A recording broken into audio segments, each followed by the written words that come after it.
Waalaikumsalam warahmatullahi wabarakatuh. Syukur kita panjatkan kehadiran Allah Subhanahu wa taala karena pada kesempatan kali ini kita bisa berkumpul di tempat ini guna saling berbagi dalam pemahaman dan penerapan budaya positif. Sebelumnya saya ingin mengucapkan terima kasih kepada rekan-rekan guru yang telah meluangkan waktunya untuk hadir di tempat ini.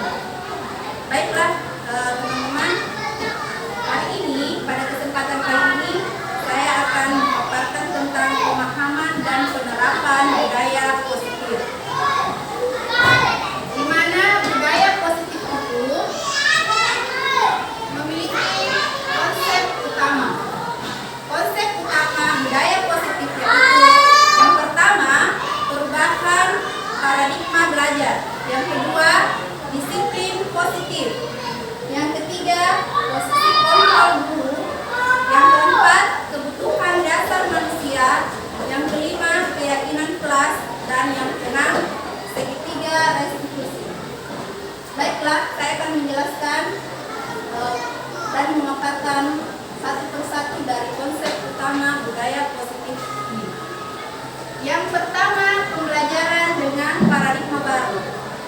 Pembelajaran paradigma baru merupakan pembelajaran yang berorientasi pada penguatan kompetensi dan pengembangan karakter yang sesuai dengan nilai-nilai Pancasila.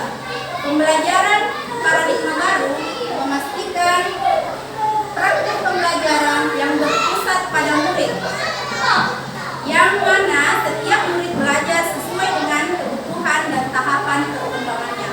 Maksudnya di sini adalah bukan monoton guru yang selalu menjelaskan di depan siswa, tetapi bagaimana siswa itu aktif di dalam pembelajaran dengan difasilitasi oleh guru.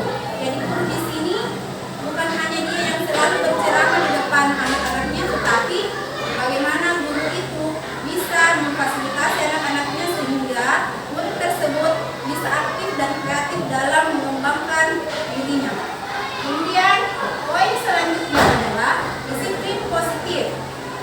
Disiplin positif merupakan suatu cara penerapan disiplin tanpa kekerasan dan ancaman.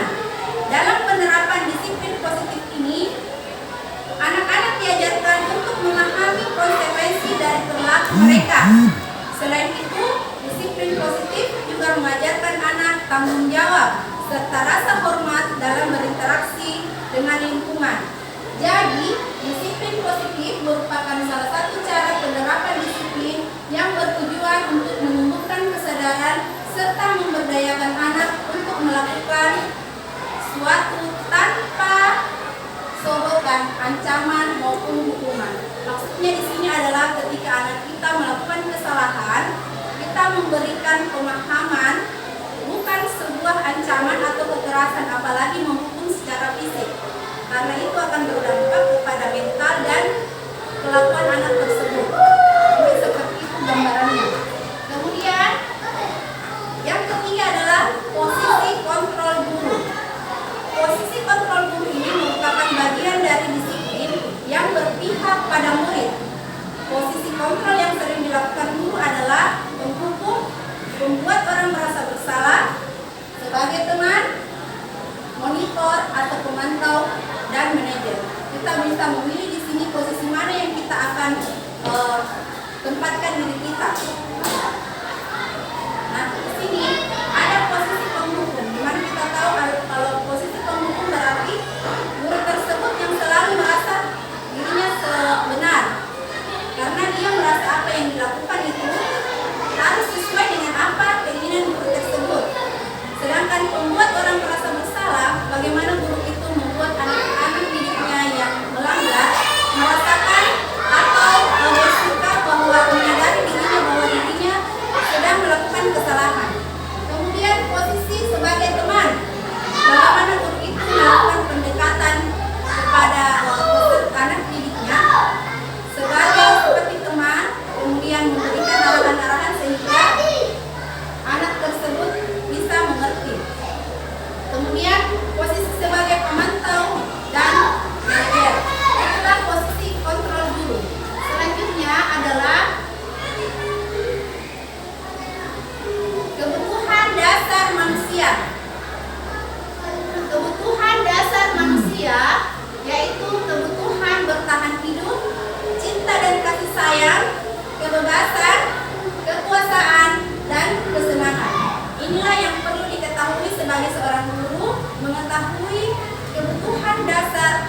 manusia sehingga bisa menerapkannya kepada murid-muridnya. Kemudian, keyakinan kelas.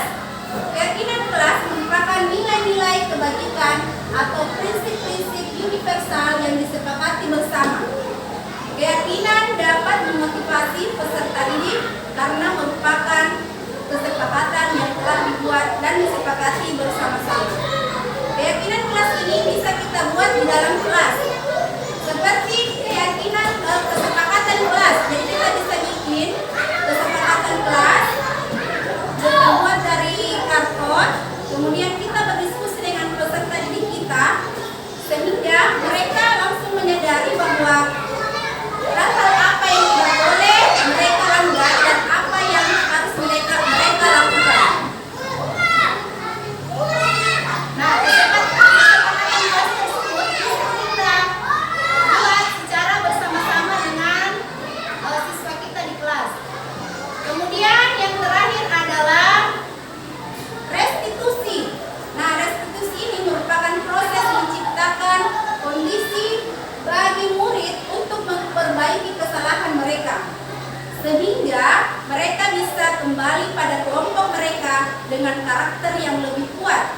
Melalui restitusi, ketika murid berbuat salah, guru akan menanggapi dengan cara yang akan memungkinkan murid untuk membuat evaluasi internal tentang apa dapat mereka lakukan untuk memperbaiki kesalahan mereka dan mendapat kembali harga dirinya. Segitiga restitusi menstabilkan identitas, validasi tindakan yang salah, dan menanyakan keyakinan.